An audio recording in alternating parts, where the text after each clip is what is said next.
What is up, everybody? Welcome to this week's episode of the Dense Pixels podcast. I'm one of your hosts, Brad, joined by my co-host, Carrie. What's up?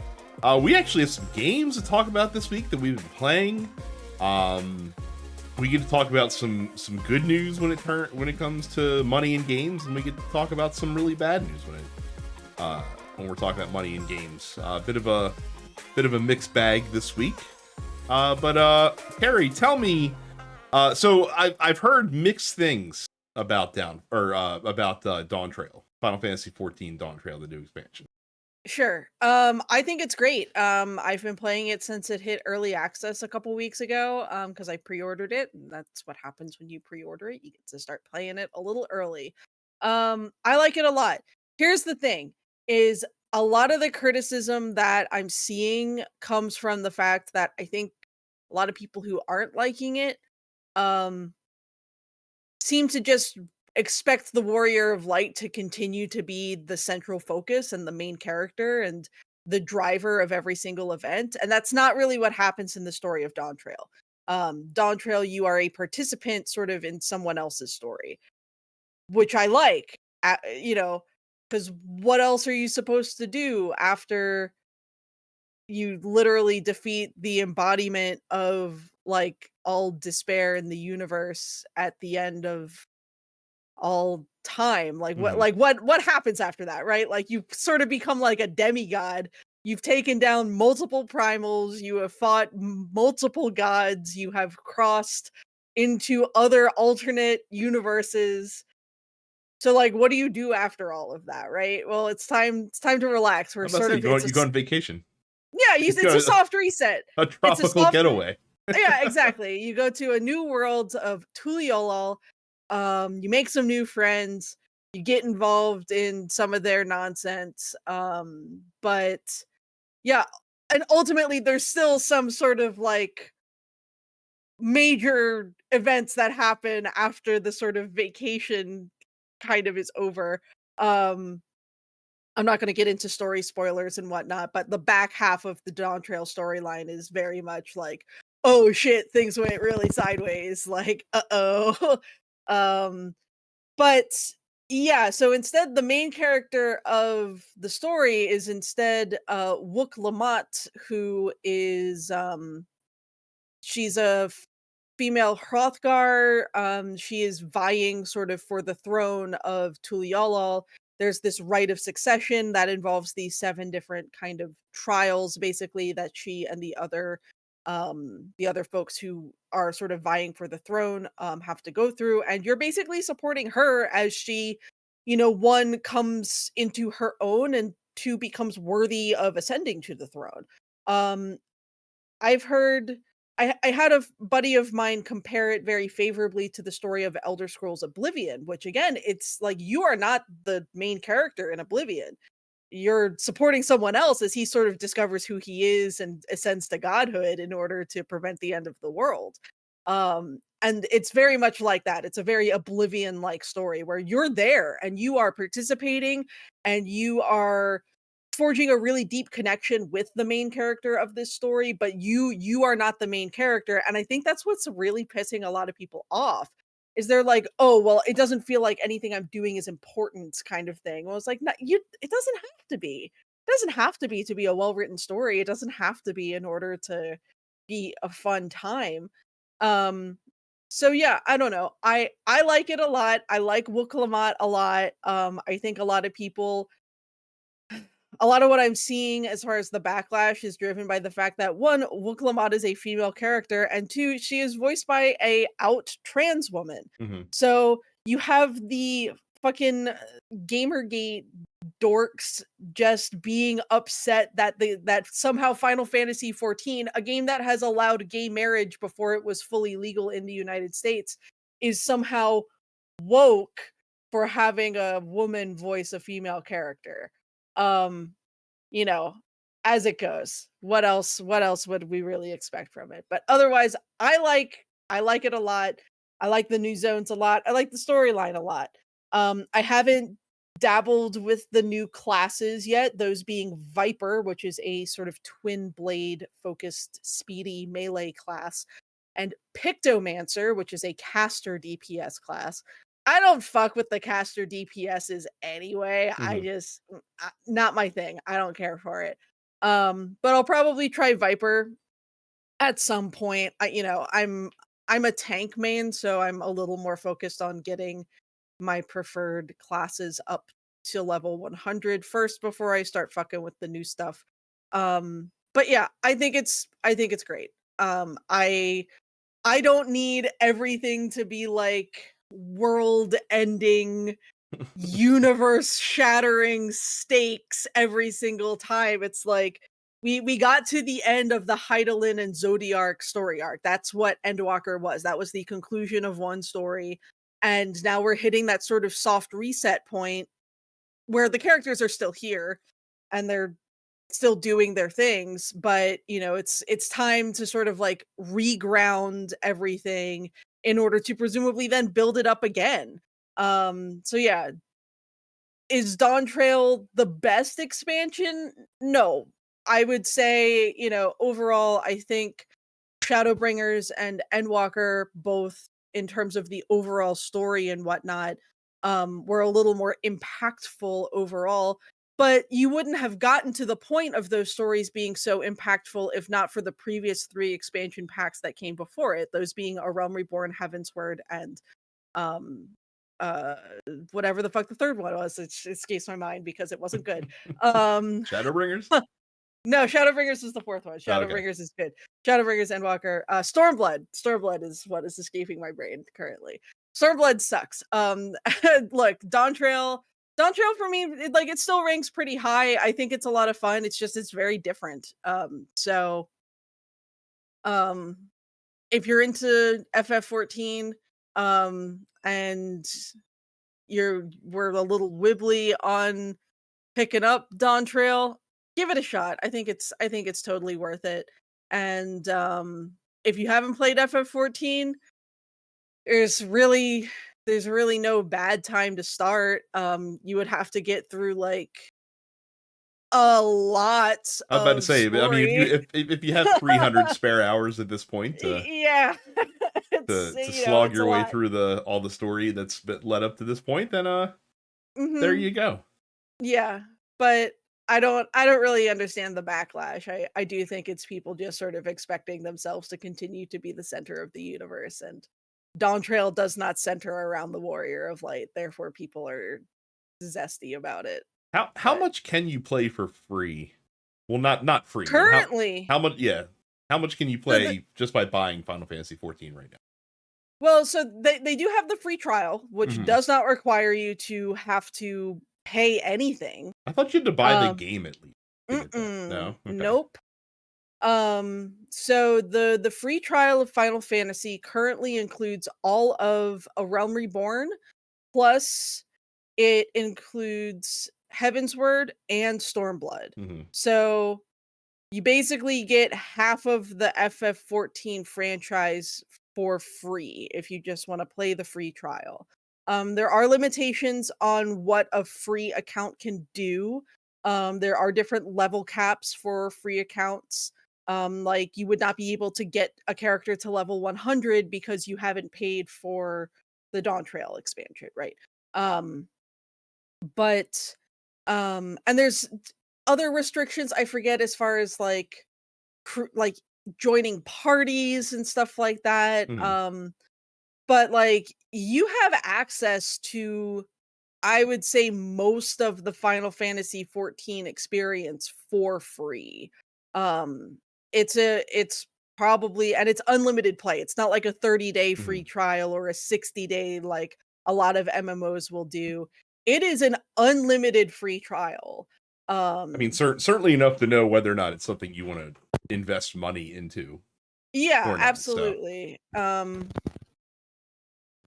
So I'm yeah, you can play the free trial up to level 70. hmm. Out of 100 is the new level cap as of Dawntrail. But yeah, it's no restrictions on playtime. Access to all of the different classes and characters and whatnot. I think the only, like, classes that you might not be able to access are the ones that were introduced in the later expansions, Mhm. but I may not even be correct about that. You may have access to everything off the bat. So yeah, it's,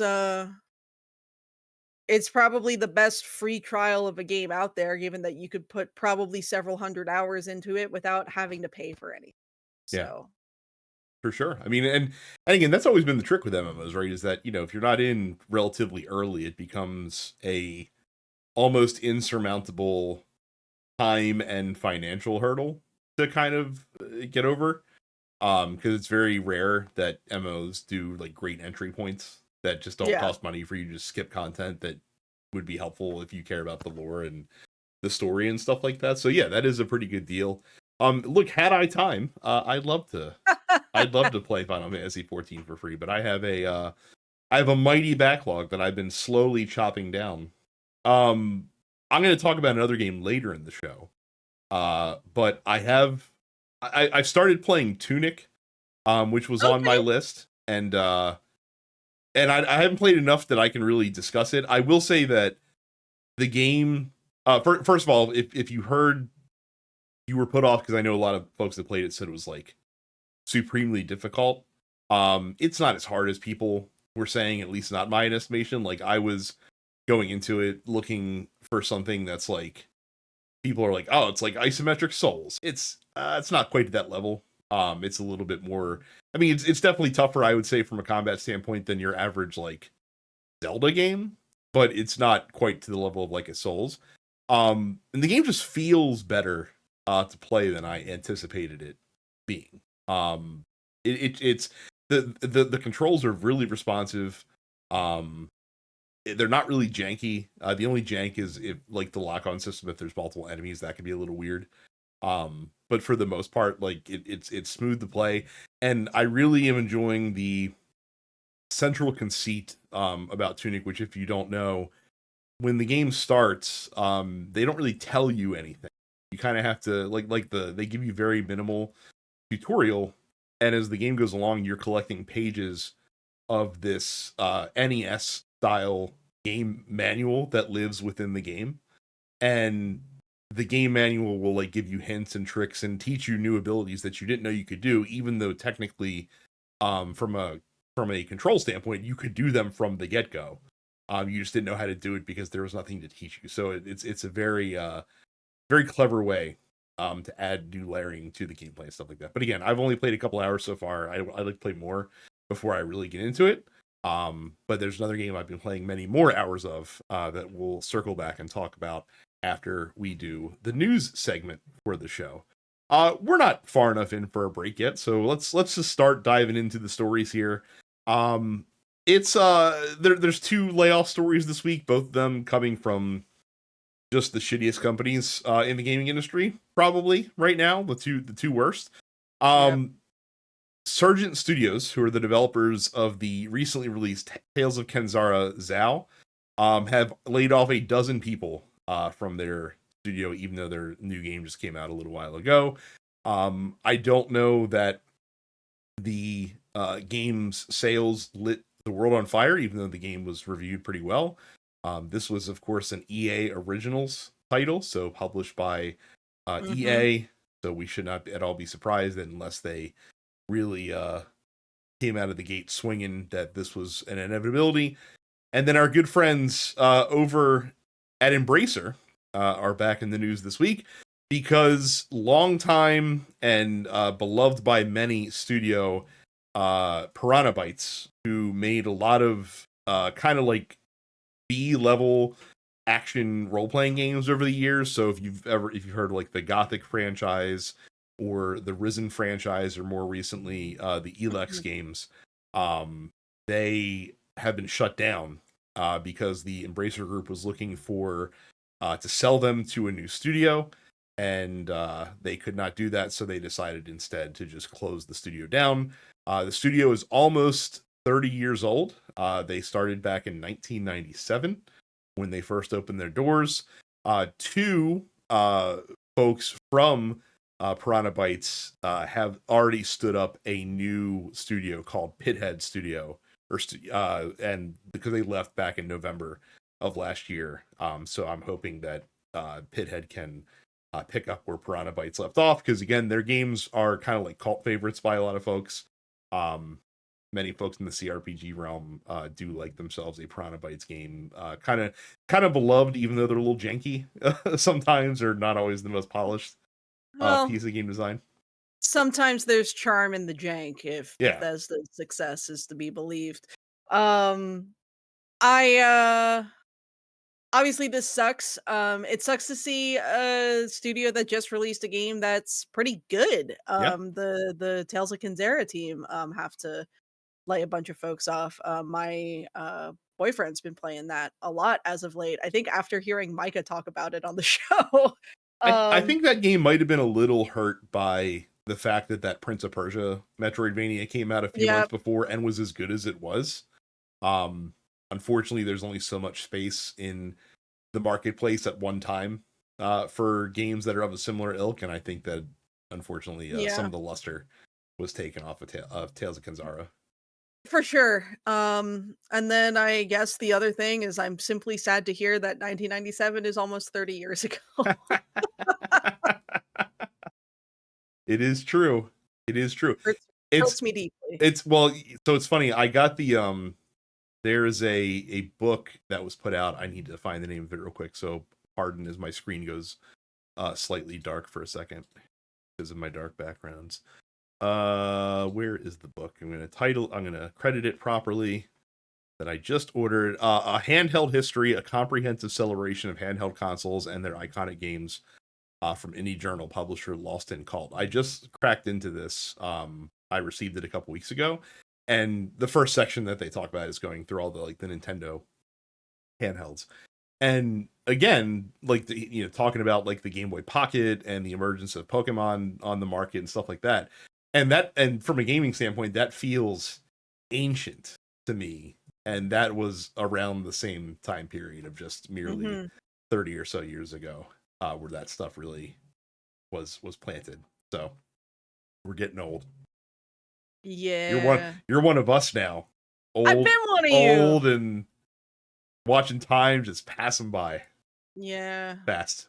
Fast All-Star and was quick. right. Or the folks in Smash Mouth with All-Star were right. The years start coming and they don't stop coming. That's true. True. Before we get to the break, we'll put some good news in there. Summer Games Done Quick had their annual event over the past week or so, and Yeah. they have raised $2.5 million this year for Doctors Without Borders, and now Lifetime. The Games Done Quick events have raised over $50 million for this invaluable charity, which I think is Keeping fucking in great. mind that that 50 million is not all for Doctors Without Borders, and Games Done Quick events also include Awesome Games Done Quick, which has historically benefit the Prevent Cancer Foundation, the Flame Fatales events, which is all women speedrunners. That benefits, I believe, the Malala Fund. Mhm.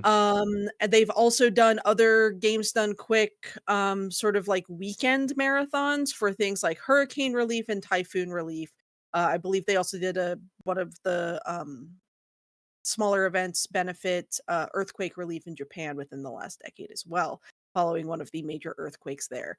So obviously, not just going to Doctors Without Borders, though, they have been benefiting that with the summer events for, I want to say, most of the time they've been doing the summer events.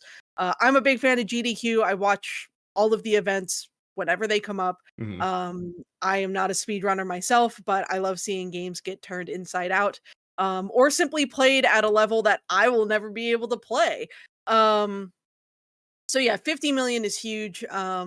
So uh, I lot of fun, lot of fun highlights on this year's event. I now that I'm in the Pacific time zone, I actually was awake for the finale game. Normally, that tends to end at like maybe 2 or 3 in the morning Eastern time, but that was just like midnight for me, so that was fine. I was up. They did Super Mario RPG Remake as the finale, which was super fun to watch. That came on the heels of the Elden Ring run, Mhm. which included basically a showcase of how people are speedrunning the DLC already, even Mhm. though that's only been out for a couple weeks now.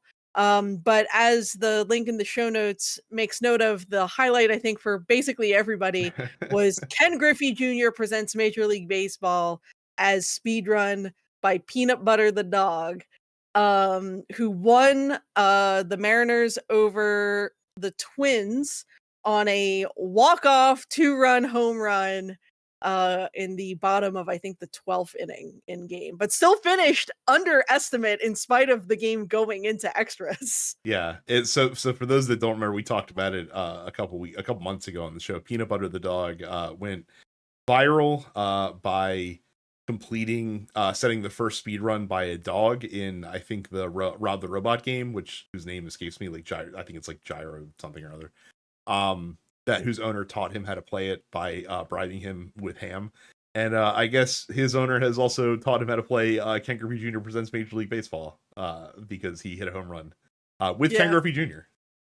yeah, exactly. Well down. So that was pretty fun. I did watch that A clip. storybook ending to that particular run, but like everybody had these little foam paws, like people were doing the wave in the audience. It was super fun.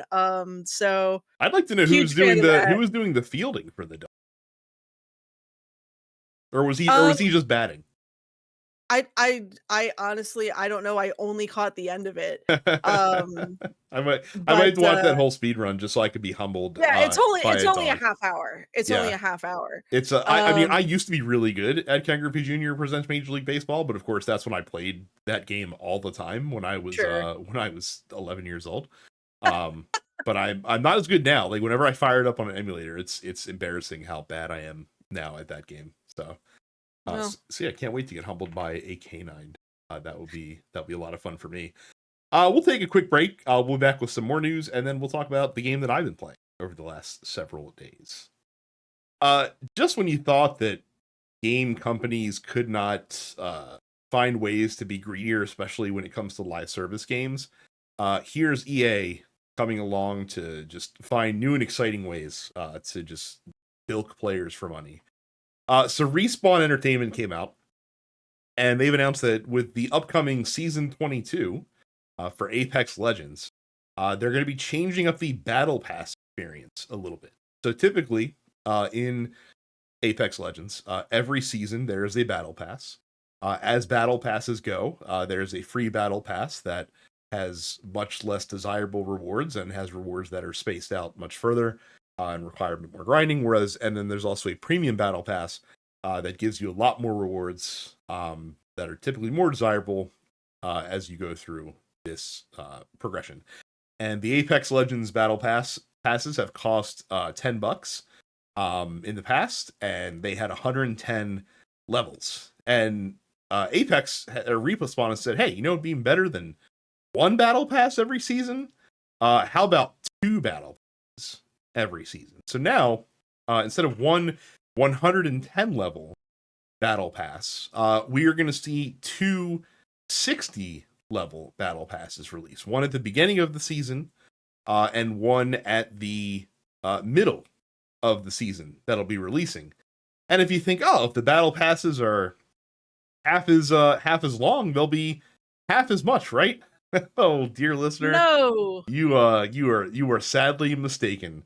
No, these new half battle passes will cost exactly the same as the current 110 level battle pass is basically. And here's the other really scummy part about it. So before, the battle passes were bought with the Apex Legends premium currency of Apex coins. Okay.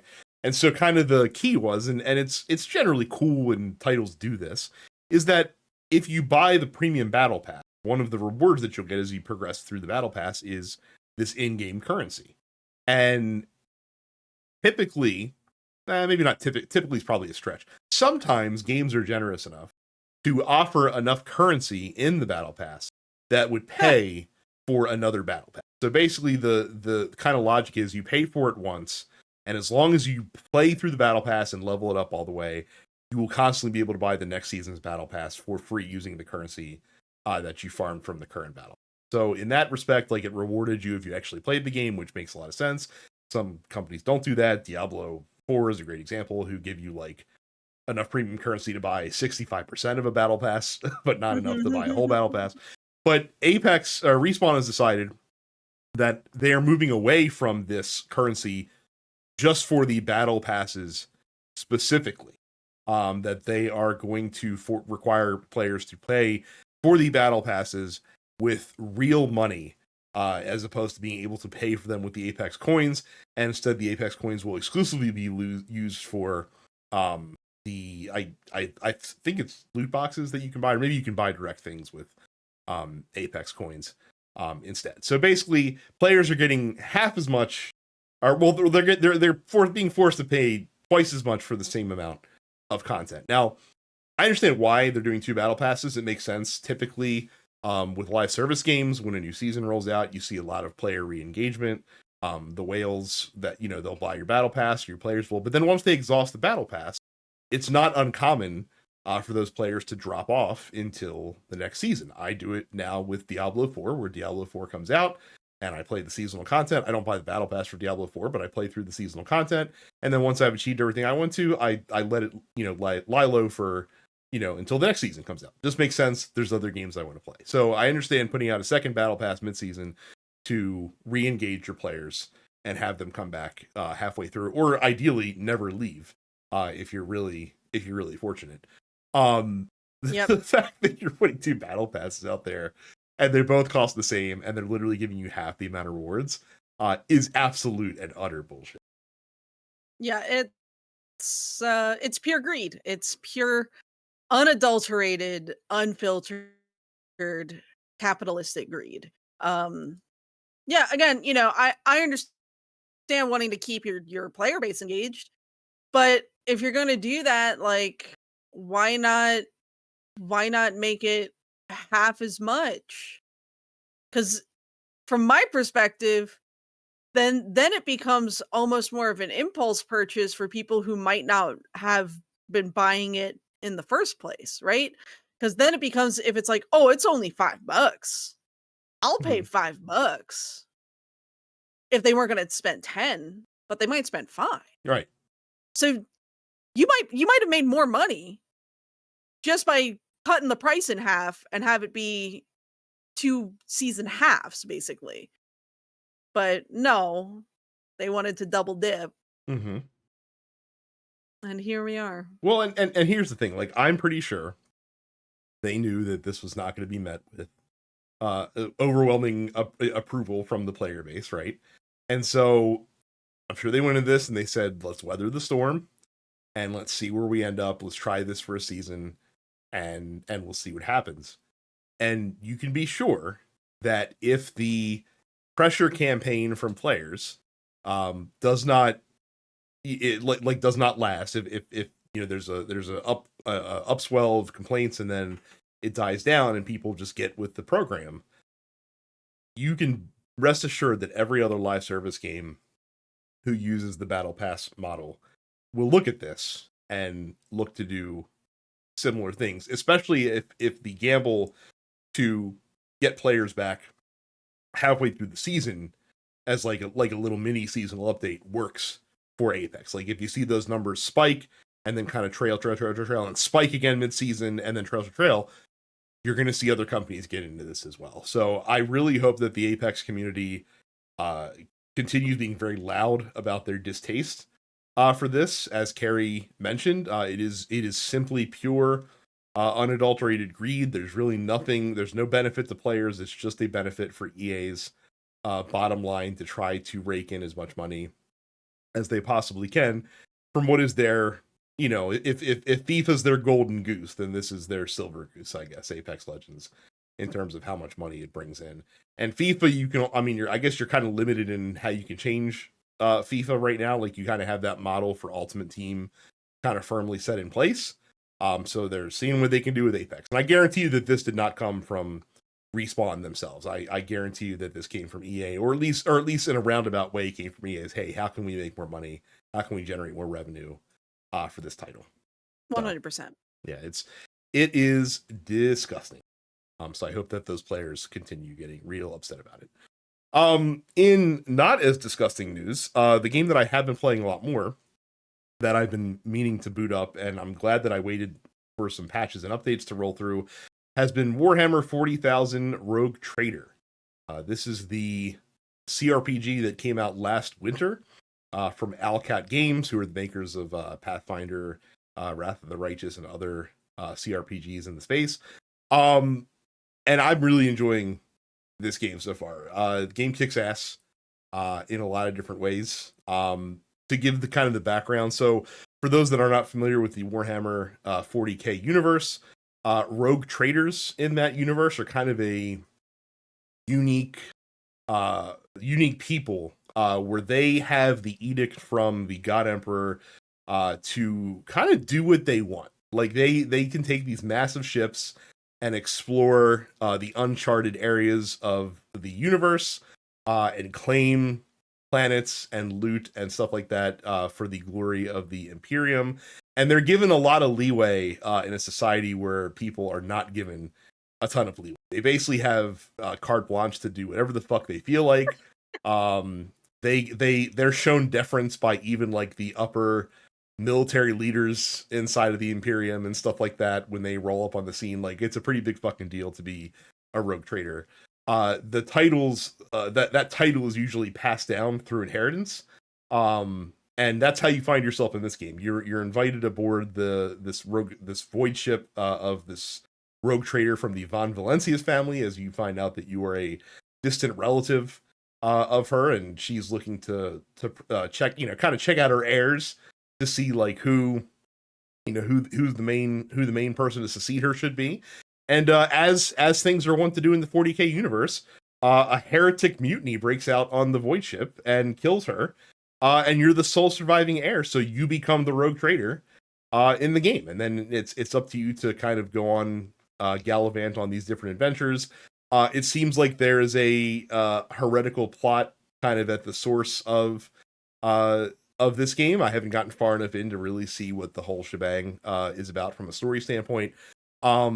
But so far the gameplay has been really, really fun. It's one of the more it's a part of the 40K universe you don't often get to see very much. Like, most of the 40K universe is either involved in like these giant like battles on the ground with huge like fucking ultramarines and shit like that, or right, stuff like stuff that like holy inquisitors are running around like trying to suss out aliens and cultists and stuff like that, but you don't see rogue traders too much, so this is a very interesting way to do it. The gameplay is a turn-based CRPG, so think like Baldur's Gate for people that need a quick grasp. The combat is certainly not as deep as Baldur's Gate. It's not based on a D&D rule set or anything like that, but it's a lot faster, and it makes you feel like a fucking badass as you're going along. Like, there's a lot of cool ways that you can synergize different characters' abilities and combine different abilities, because the game lets you have multiple loadouts. Like, it's not uncommon for you to like charge up on somebody, hit them with melee attacks, switch to a gun, and fire at these guys over here and that sort of stuff on one turn. And you have psychers that can tap into the void to do all these crazy things. But one thing that's very neat is that the void kind of has a overarching presence on each battle that you do, and if too much of the void is tapped into by you or the enemies, some crazy shit or some crazy things can spawn from the void, kind of making the battles a little unpredictable. Some crazy effects can happen, and that's pretty fun. The characters so far, I like them. They're a little one-dimensional.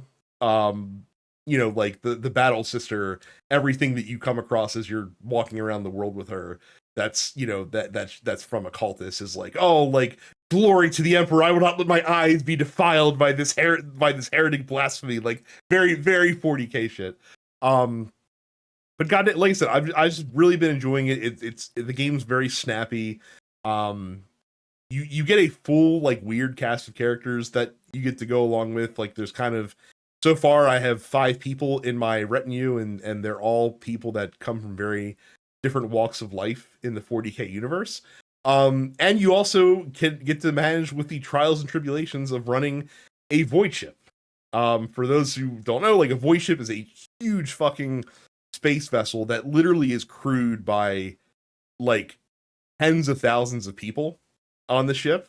Like they're literally like generations of families that live their entire lives on the void ship. Because the void ship is massive and needs a lot of people to fucking do shit. Sometimes some crazy nonsense happens that you need to stamp out as the boss of the ship. And there's all sorts of things that can arise from that. Another thing that's cool is that when you do things, because like this is, you know, like any good CRPG, they get like at one time you'll be given like a million things on your quest log, right? And it's like you can do these in any order you want, but based on when you decide to tackle certain events, time will still pass in the world. So like it may have a downstream impact on other events that you still have to do and have to get to eventually.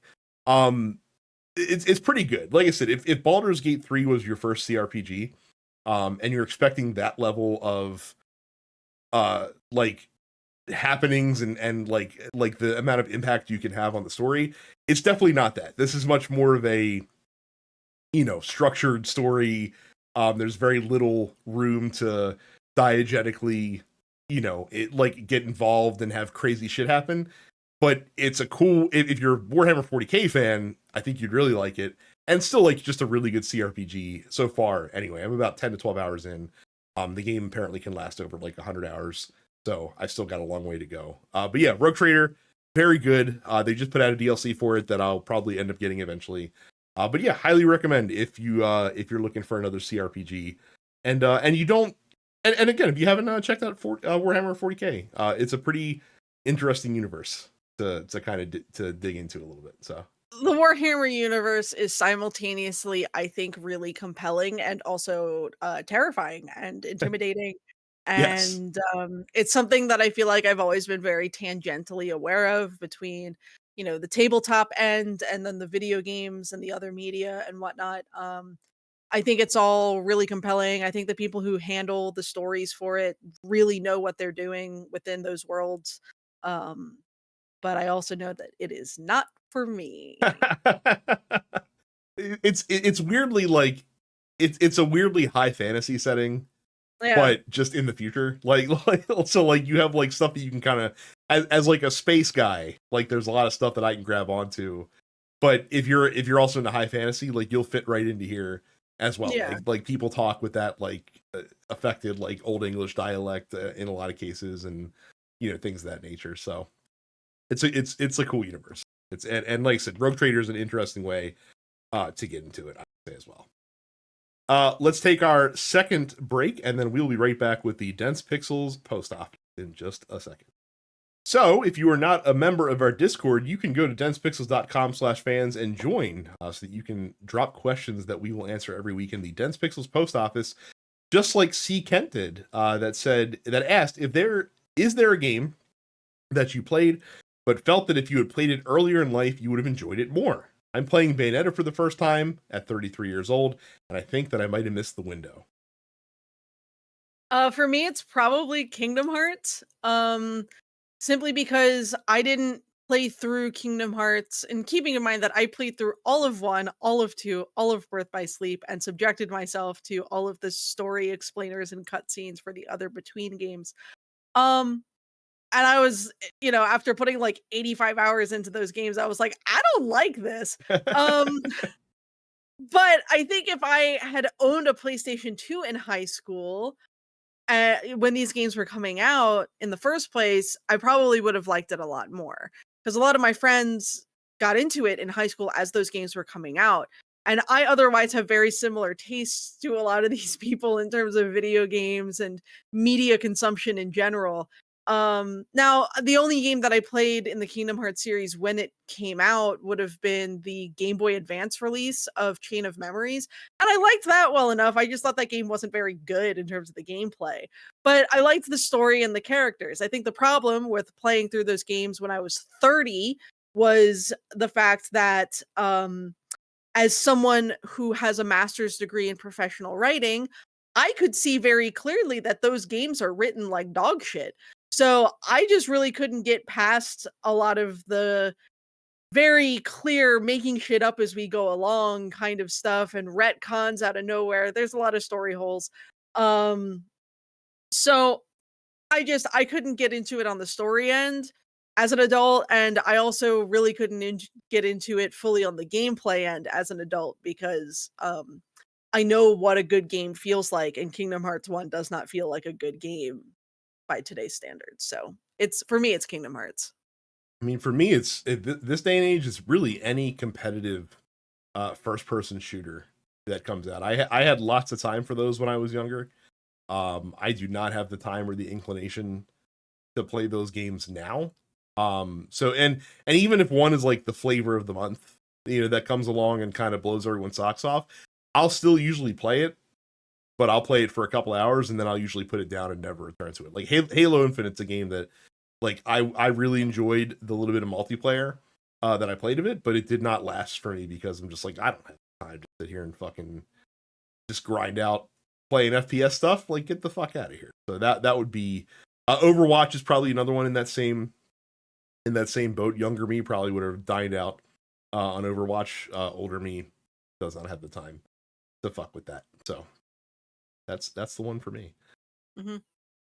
Amir says Silverstone was and probably going to be the best race of the season. Brad, can you please do a breakdown for your co-hosts so they could be as hyped as the rest of us? So yeah, so F1 had the British Grand Prix this weekend. Amir's right. This probably will go down as the best race of the season. So I need to set the stage for you. So first, qualifying was kind of wacky because it rained and then the rain went away. And rain is kind of like the X factor in F1 races. Like, rain can really make things interesting, especially when it's thrown out there in small doses and not like torrential downpour or anything like that. Like, that makes things boring. But like I said, a little bit of rain here and there makes things really interesting because it completely throws strategy out the window. It completely throws, like tire strategy out the window because you need to account for the weather. I know enough about F1 to know that there's rain tires, there's dry tires, and I know some drivers tend to handle rain better than others just in general. Oh, you're foreshadowing some of the best stuff. So the way qualifying shakes out, dominant champion Max Verstappen just could not get the car dialed in. And so we had a little bit of I think he qualified fourth. And it so happens that at the British Grand Prix, the three British drivers that are currently in F1 qualified 1, 2, and 3 in for this race. So George Russell at Mercedes was number 1, his teammate Lewis Hamilton was second, and Lando Norris of McLaren, who I think I can say is my favorite driver on the grid, was third. So British folks were really excited. First time that's ever happened in the entire history of this Grand Prix, which is the oldest Grand Prix except for Monaco that they race at. And there was a lot of excitement that a British driver could possibly win the race, which, if of course, the home fans are really big fans of. So for the race, if weather was cooperative for the qualifying session, it was over cooperative for the race session. So the way the weather kind of, it was a 52 lap race, right? And the way the weather kind of shook out was it was dry for the start of the race. Then around like lap 12, a little bit of rain started coming in. But that rain cell was only going to last for like five or six laps. And then the sun was going to come out again. And then at about lap 30, there was more rain that was going to come out to last for a much longer period of time. And then the sun would come out before the end of the race. So you had 2 bouts of rain that looking at the radar, you knew you're going to have to deal with. And so the whole strategy of the race becomes, when do we switch to wet tires? Do we switch to wet tires, like, for this first cell? Or do we just, like, tell the driver, like, look, you just got to fucking deal with slicks for this little bit of rain that comes in. And that's exactly what they did. Is that they, for the first session, they're like, look, this is not going to last long enough to come in. The wet tires aren't going to be good. A couple drivers did go in and get wet tires, and it completely fucking crashed their race, because the problem is with the wet tire, when you put it on in dry conditions, it's literally like 13 seconds a lap slower than the slick tires, and it shreds. Like, it completely falls apart because the tire's built and predicated on having water on the ground to cool it. So it gets, so a couple drivers did that, completely fucking ruined their race. So you had a couple drivers that were taken out, but all the front runners stayed on slick tires, and they had to manage their way. And turns out Lando Norris is really good at driving on wet weather and slick tires, and he was able to get the race lead by doing that. So then track dries up. They're still in the slick tires, so everything's good to go. Then the new rain session comes in. And again, the biggest thing with this new rain session is, all right, we know we're going to have to go to intermediates at some point. When is the right time to do it? And that's the game that was being played. And all the front runners came in at the right time. They held Lando's teammate Oscar Piastri back one extra lap, as to not have to double stack them in the pit box, because they were right behind one another. And it dropped him from second into sixth, and he didn't really recover. He finished fourth because of that extra lap that he had to run on slick. So Lando's winning. He's up ahead. I think he was still winning at this point. That sounds right to me. George Russell, Lewis Hamilton, Max Verstappen are all behind him. So then the track starts to dry. And now the game is played, when do we get back on slick tires? And this will literally make or break the race. And what happened is Verstappen couldn't get his car dialed in all the way during the race. He's had a rough time this weekend. Lewis Hamilton comes in on to get slick tires at one lap, and Lando Norris stays out. And he stayed out probably a lap too long. And so Lewis picked the right time. Max Verstappen also came in and picked the right time. George Russell had to retire from the race because of a gearbox issue. So he had to leave anyway. That sucked for him, or a water pump issue. And Lando comes in a lap later. By the time he comes in, not only does he come in a lap later, he misses his marks in his pit box by about a meter. So the stop takes an extra second and a half longer than it should, which is an eternity in F1. Mm-hmm. And instead of picking the medium tires that he had, he picks the soft set of tires instead to match Lewis Hamilton, who had also picked a set of softs. The problem is that the soft tire was going to wear too much to last to the end of the race at that point. So because Hamilton beat him out of the box, Hamilton passes him before he even leaves the track. And then he gets passed by Verstappen because Verstappen was on a more durable tire that he could really press to the end of the race. So Lando ended up finishing third, still podium, but he's lamenting he should have had more. Max finished second, and then the other big story, Lewis Hamilton, the greatest driver in F1 history, but has not won a race in 2.5 years, wins his home Grand Prix in front of the home fans. He's literally like in tears, like you hear him over the radio when he crosses the finish line, when he gets back to pit road, like his dad comes over, he's hugging him, like you can see him wiping, even under his helmet, like you can see how much he's crying. And it was a hugely emotional moment.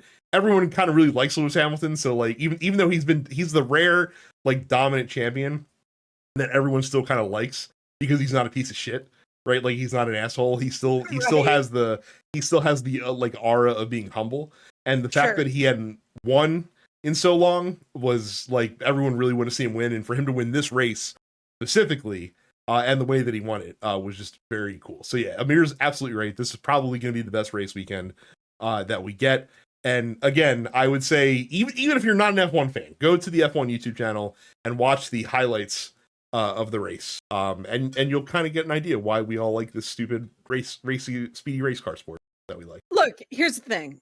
One of my former roommates was really into F1. Mm-hmm. So for a minute, I was kind of watching F1. I couldn't tell you any of the drivers or anything like that, but I like cars go fast. So it's fine. Yeah. I'm into it. I respect F1. I know there's a lot of strategy that goes into it, as you very much explained just Yeah. now. But yeah, good for them. Yeah, We love a good race. dude, if F1, like, European sports just haven't figured out compared to American sports. Like, every fucking European sport that I've gotten into now, or that's European centric, it lasts for 2 hours. There's no commercials. The action is constant. Why don't American sports realize that you don't have to fucking milk every bit of capitalism out of the viewer? Like, just make a better product. You'll get more fans. So that's my soapbox. Ricky says John Cena has officially announced his retirement. Where does he rank on your list of greats? So he's not done yet. So for those that didn't hear, John Cena came out during the Money in the Bank pay-per-view. He said that he is starting his retirement tour that will last through 2025, and then after that he is done with in-ring competition for WWE, which is cool. You don't normally get this. Typically, it's very odd for wrestlers to be like, "Hey, like, I'm retiring in a year." So better enjoy it while it lasts, kind of stuff. They always usually like to leave the door open for one more match or whatever it is. But still, this is gonna be very cool, and it'll be nice to see John Cena competing regularly for the last time, and to finally to get his flowers, because quite frankly, there was a long time that he didn't get them from the fans where he probably deserved them. I think most people have come around on John Cena nowadays. Where does he rank among the greats? Look, I was thinking about this earlier today, actually, and I think there's two people that you can put ahead of him. Hulk Hogan, just because of what Hulk Hogan meant for wrestling in the 80s, and then also again in the 90s with the NWO and kind of that shift in focus. And Steve Austin, because Steve Austin was the main guy that drove things WWE towards like the silver era of wrestling. Like, if Hulk Hogan was like the golden age guy, then Steve Austin was the silver age guy, because that Steve Austin was the guy when wrestling was more popular than it's ever been, and still to this day more popular than it's ever been. So I think those two guys go ahead of John Cena, but I think John Cena is pretty firmly number 3, just because of longevity, just because of, just always being at the top of the card. Not to mention the incredible work that he's done with like charities and Make-A-Wish and stuff like that. I was gonna say, Yeah. like, John Cena, like, again, I don't super follow wrestling or anything like that. I will probably follow it once it hits Netflix. Then I'm gonna be all in, because then I don't have to pay anything else to watch it, because it'll just be there. And then I'm gonna be really annoying about it. Just putting that out there right now. July 8th, 2024, I will be annoying about wrestling next year when it's on Netflix. But the thing about John Cena is that, like, he seems so genuine of a dude. Mm-hmm. Like, there doesn't seem to be much in the way of ego with him. Like, he is constantly doing stuff for charity. He is constantly doing stuff for Make-A-Wish, all of that. Like, he just seems to want to give back in big ways. And a lot of wrestlers do that as well, but I don't know that there's been a bigger name that does it more consistently and more prolifically than John Cena has done over the course of his career. I have a lot of respect for John Cena. I don't think he's a very good actor. I think you're not giving him as much credit as he probably deserves. No, maybe not. I mean, and you've probably seen more stuff with them than I have, I would imagine. But in all honesty, put bankability aside, like, I understand that one person in this scenario has made a lot more money in acting than the other has. But who's a better actor between John Cena and Dwayne Johnson? Really? Oh, here's the thing. I think they both are bad. I think both of them are bad. I think if we're talking about their sort of era of wrestling and who's been able to show that they have like really good acting chops behind all the unga bunga wrestle stuff, it's really Dave Bautista. Like, that's true. Well, yeah, that's fair. I think if you're talking purely from a thespian standpoint, I think it's undisputed that Dave Bautista is the best out of the three of them, for sure. Dave Bautista is a good actor. Yeah. like period. Like, Dave Bautista is a good actor. He was also a good wrestler, but he's a good actor. John Cena, I think, is a very good wrestler who dabbles in Hollywood acting outside of that. I also think it probably depends on, like, you know, the roles that he's offered. I think in a lot of cases, I think here's the thing. Batista's been able to sort of not end up super typecast as Mhm. just like a fucking Dorito shaped man who does unga bunga stuff. And I don't think John Cena has been able to fully break out of that mold. I So maybe give him another 5 years and I he'll would prove agree. me I wrong. think John Cena's been kind of pigeonholed into either action or comedy, or a hybrid of the both. Yeah. Whereas I don't know that I've not seen John Cena in a truly dramatic role. Really No. be able to pull that off very well. So And you know, I don't know. I'm just kind of tired of Dwayne I Johnson think in we're all kind of acting. tired of Dwayne a little bit. So I I liked his whole final boss thing though. I appreciated that shtick. Um, I mean, honestly, that might like I still enjoyed Hollywood Rock more back in '03, but okay. I think Final Boss Rock is a top 3 version of the Rock for sure, which was I surprising. yeah, I'm just like I'm looking at Mr. Johnson's filmography, and the problem is that like he does a lot of dumb shit. Yeah, He does stuff like, you know, Hercules and and Skyscraper. Skyscraper and his whole bullshit with Black Adam and I guess like he's pretty decent. I haven't seen any of the Fast and I'm not saying Furious he's movies. bad. I No, think John Cena. Yeah, I think you know, I think Dwayne Johnson like is he good in the Fast and Furious movies? I wouldn't know, Oh, okay. but I he's haven't Dwayne seen Johnson. any of them. He's playing like Yeah. the same fucking character in every. I like him So I like him as Maui in Moana. yeah, when you don't have to see him, you mean? Yes, That's that yeah, but, yeah. like, it's of course, Maui is basically just a cartoon version of him in a lot of ways, Yes. so So, regardless. but yeah, John Cena, he's on the Mount Rushmore for sure. I don't think Yeah, that's in dispute at this point. yeah. Um, Pam says, Brad, you've been placed in charge of U.S. men's soccer. How do you fix this? Pam, if I knew that, I'd probably actually be in charge of U.S. men's soccer because nobody else clearly knows what the fuck is going on at the wheel. I mean, here, so the problem is that I don't know, man. Like, it's tough because I think that our talent pool, believe it or not, like even though things have gotten better, like it's still never great. You know what I mean? Like Christian Pulisic is still not starting.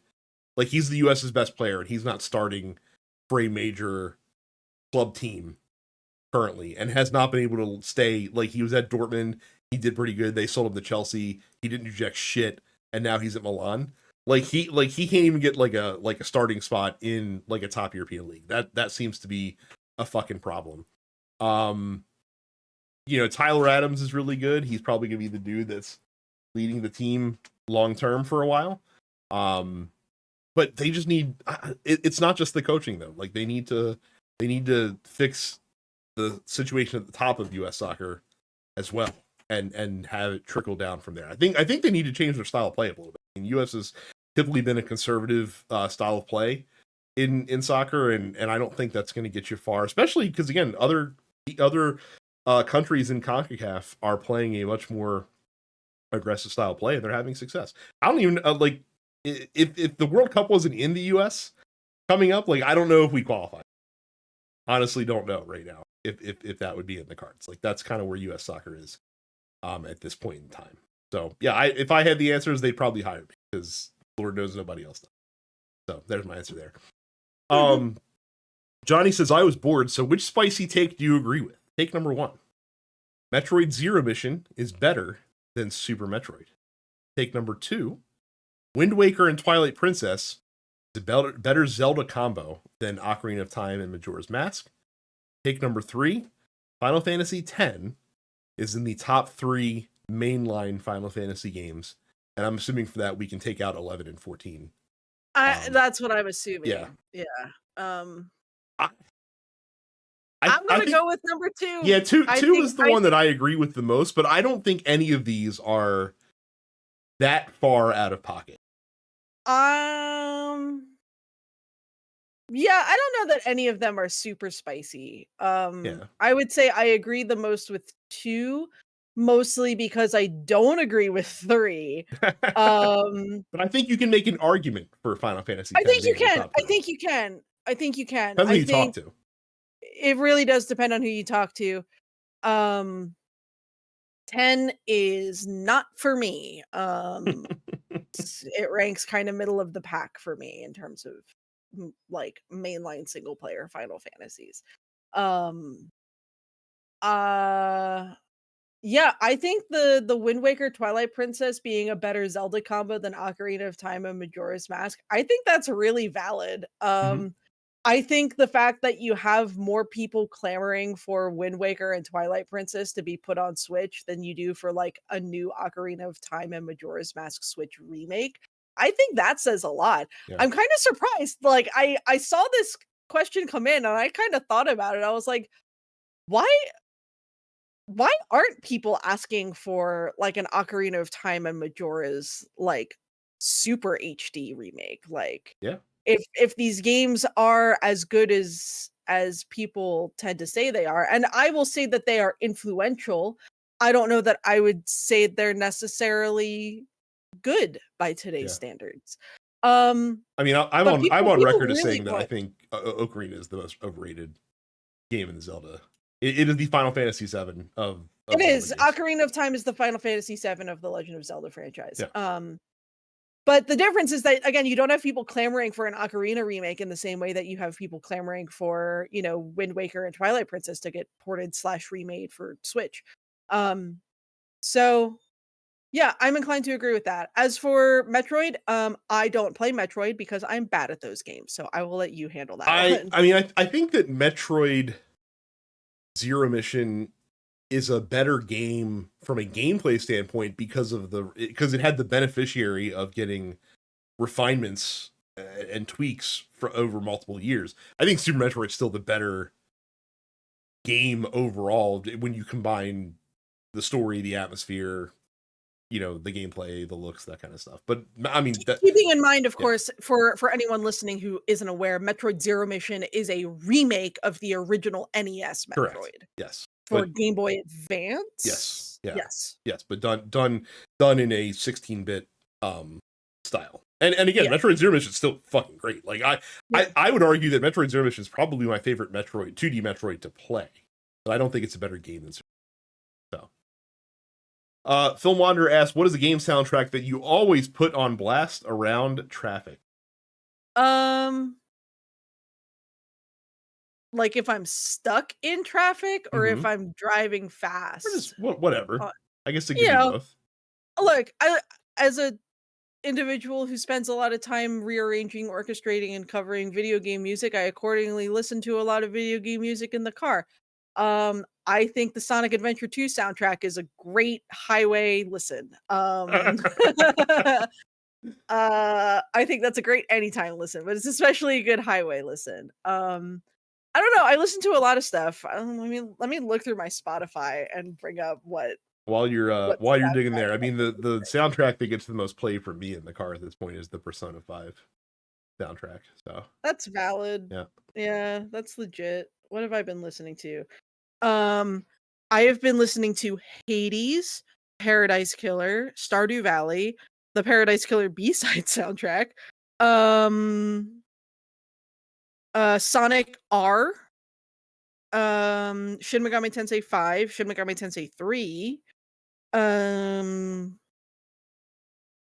Persona 5, Persona 4, Persona 3, Monster Hunter. Mm-hmm. Yeah. So, Toe Jam and Earl, Back in the Groove, soundtrack that most people didn't An really pay attention. eclectic smattering of different game soundtracks, I Yeah. would say. So Uh, yeah, but as far as, like, if you wanna be on the highway and you wanna drive fast, there are a few games that make you wanna drive fast quite like Sonic music. yeah. It's like that and F-Zero are gonna get you in trouble. Like, you stop paying attention to your speedometer. Cam says, is CM Punk in the top spot at the 2024 Play a Haters Ball, or is that honor cemented for Kendrick Lamar? I think Kendrick's going to have it from a wide pop culture standpoint, but ask a wrestling fan, probably be CM Punk. I would imagine he keeps fucking with Drew McIntyre and costing him major opportunities. So, at Money in the Bank last night, Drew McIntyre won the briefcase to cash in, and he cashed in later that night. Made the Damian Priest Seth Rollins world title match a triple threat match, and consequently got the shit kicked out of him by CM Punk and lost. So so he made him throw his cash in. Yeah, I think if you ask a wrestling fan, it is definitely going to be CM Punk for sure. Maybe a slight tip of the hat to the Young Bucks as well, based on their shenanigans this year. Mr. Roberts Neighborhood says, may have been a while since this was asked, so more possibilities have come out. Who is the most annoying video game character? It's been years now, but my submission is Pickle from Borderlands the pre-sequel.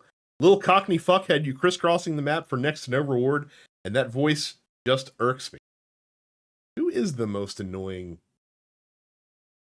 It's not. I mean, is Tingle still in the running at this point, or has Tingle been surpassed? Do you think by most? I would say Navi's more annoying than Tingle. Yeah. Yeah, like the fairies in the like honestly any of like the Zelda sort of navigators that you can't fucking get rid of, where they've always got some little like, hey, that like never liked them. I don't like Navi. I don't like Tattle or Tail. I don't like the Fi, the sword spirit in Skyward Sword. Get out of here. Get out of here with all of those. Not a fan. That being said, the navigator characters in Shin Megami Tensei 5 have proven to be as annoying as Navi.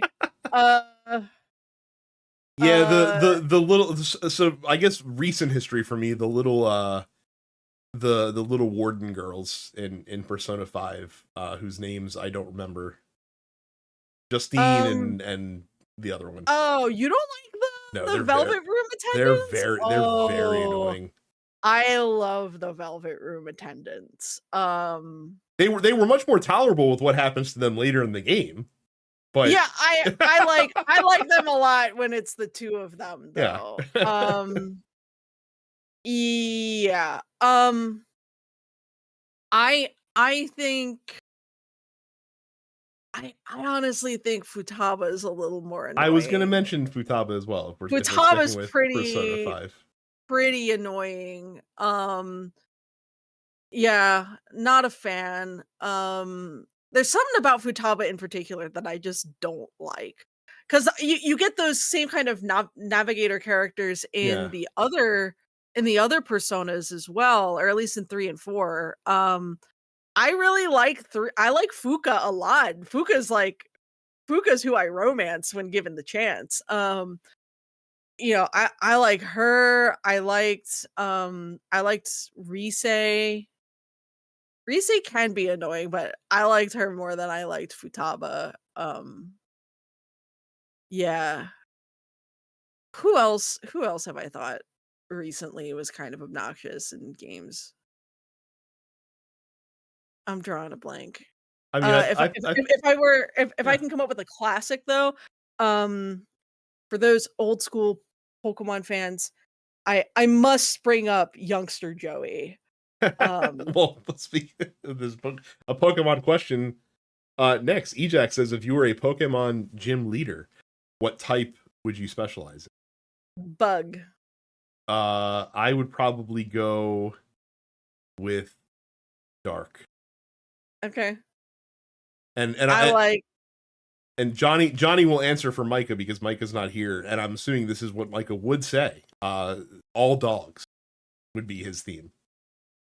So here's the thing: we haven't seen really a gym leader that specializes in like a sort of like look of Pokemon. We haven't seen one specialize in like fish or dogs or cats, and I think that would be kind of a fun twist for them to try and do, because that means that you aren't preparing necessarily for like one type. You would end up fighting a more balanced team.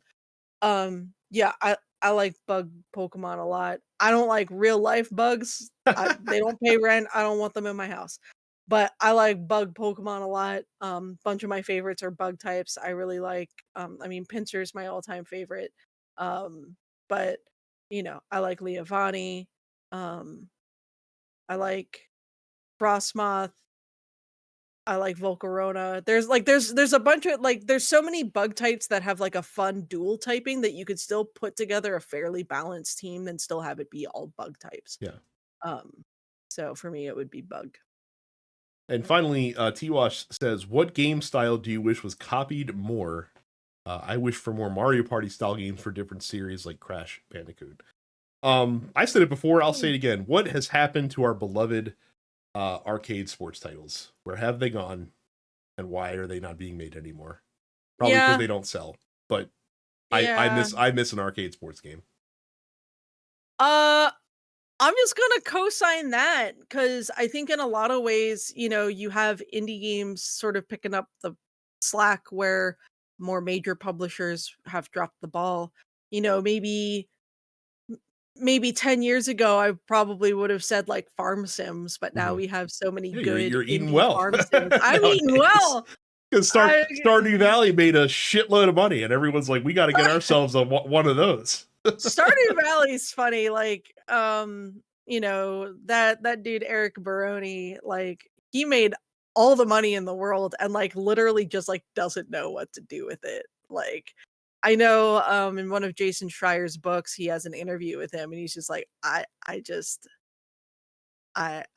pay my bills and I guess I can afford the good weed at the dispensary now. That's about it. He just doesn't know what to do with his money. But yeah, I think arcade sports titles are definitely due for a comeback in a big way. Because I don't like playing sports sims. Yeah.